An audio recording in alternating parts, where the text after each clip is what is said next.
Une baisse de la productivité de la pêche dans ces pays aurait ainsi un impact important, sinon catastrophique, non seulement sur l'alimentation des populations, mais aussi sur les millions d'emplois qu'ils génèrent.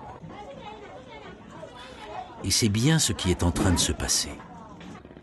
Lim Pui, après 30 ans d'une carrière de professeur à l'École nationale supérieure d'agronomie de Toulouse, a rejoint le Cambodge en 2009 pour se mettre à la disposition de son pays. Je vous parle en tant que vice-président de l'autorité de Telesap. L'autorité de Telesap a la mission de faire l'évaluation par les Cambodgiens de la richesse de ce grand lac. Depuis 2005, on s'est aperçu que les ressources halieutiques, c'est-à-dire les poissons d'eau douce, diminuent de manière catastrophique. On s'est arrivé à une conclusion que deux raisons pour cette baisse de productivité. Premièrement, c'est la diminution de l'habitat physique, par l'avancée de l'habitat physique, je m'entends forêt inondée, par l'avancée de l'agriculture vers le lac. Et deuxièmement, c'est une exploitation trop excessive de cette ressource naturelle, parce que n'oublions pas qu'il y a à peu près 2 millions de familles de Cambodgiens qui vivent autour du lac. Yung Phar et sa famille vont pêcher sur le lac Tonle Sap. C'est le pic de la saison de pêche et la famille espère que les prises seront nombreuses. La vie, grâce aux poissons, était facile. Mais maintenant, dit-elle, c'est difficile de joindre les deux bouts. Il y a 20 ou 30 ans, il y avait plein de poissons. Mais plus maintenant. Je pouvais attraper 100 kilos, mais cette année, on pourra être heureux d'attraper 10 ou 15 kilos par jour. Et cela empire, spécialement avec ces pêcheries industrielles, avec de grands filets à petite maille et qui commencent à pêcher en novembre. Ils attrapent tous les poissons.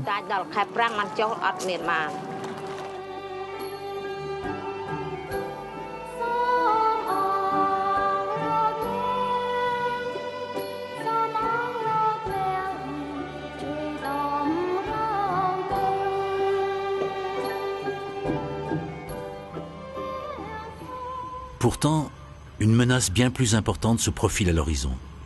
La construction de barrages. Les barrages vont modifier la force, le niveau et le moment de la crue des eaux lors de la mousson. Des surfaces temporairement inondées ne le seront plus. Le transport des sédiments et des matières organiques sera perturbé. Mais c'est l'obstacle qu'ils constituent sur le chemin des migrations des espèces vers leur lieu de reproduction qui est le plus grave. En fait, toute cette production, toute cette abondance, elle est essentielle pour la population du Mékong. La menace la plus grave, c'est celle des barrages. Pourquoi?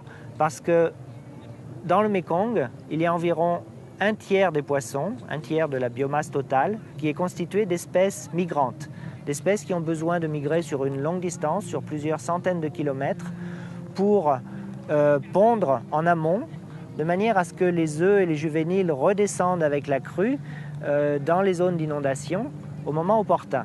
Donc les poissons ont besoin de migrer très très haut en amont. À cause de cette particularité du Mékong, si des barrages sont construits sur le cours principal en particulier, les migrations vont être interrompues et on va perdre ce cycle biologique et on risque de perdre un tiers de la productivité totale.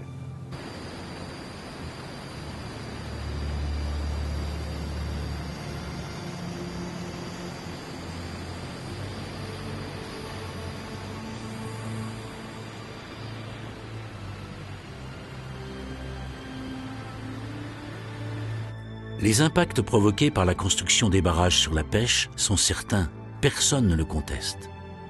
Il en existe déjà 4 en Chine. 14 autres sont en construction ou à l'étude, sur le cours principal du Mékong, surtout dans sa partie inférieure, sans compter une 60aine d'autres envisagées sur les affluents dans les 20 prochaines années.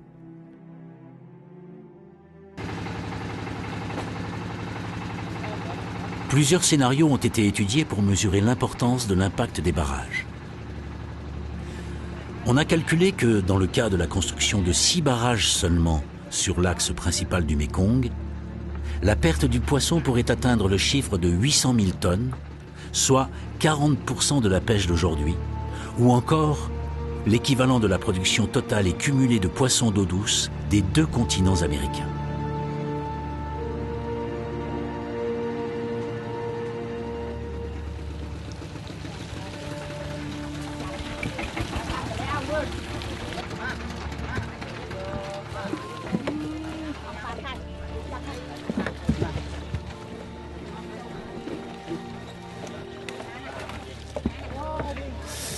Ainsi, en 2001, la Thaïlande a été amenée à devoir ouvrir les vannes du barrage de Pak Mun sur un affluent du Mékong 4 mois par an, suite à 10 ans de lutte entre la population locale et le gouvernement et la perte de 80% des espèces de poissons. Pour mieux saisir encore l'importance des risques, il faut savoir que le poisson constitue, pour les habitants proches de l'eau, outre une alimentation gratuite, une source de revenus, la pêche, et des emplois pour les multiples transformations du poisson. Ces pertes seront-elles compensées? Et où iront les gains qu'apportera la production d'électricité?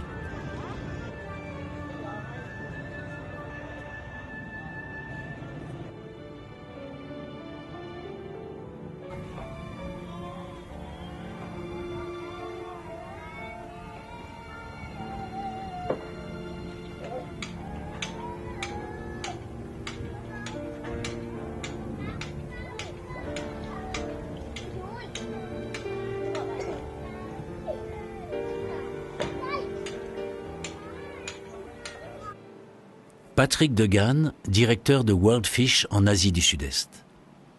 Dams bring benefits as well as costs, which is absolutely true. Dams do bring economic benefit. Les barrages ont un intérêt économique.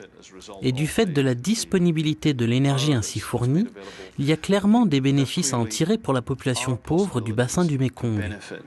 The people and to benefit the poor of the Mekong River Basin as a result of dam construction.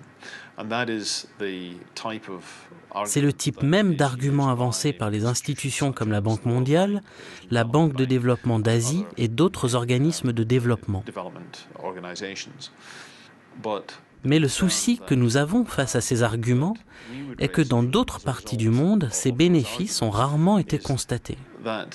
In other parts of the world, these circumstances have rarely come to pass.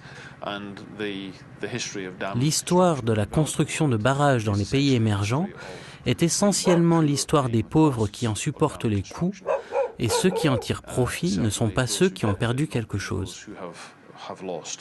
And that leads us into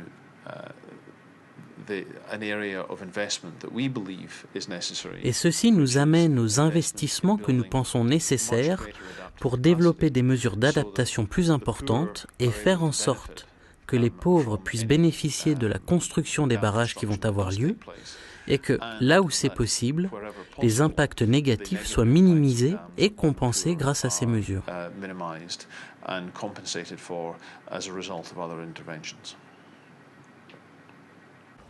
Les organismes de recherche et de protection de l'environnement s'attachent à trouver des solutions.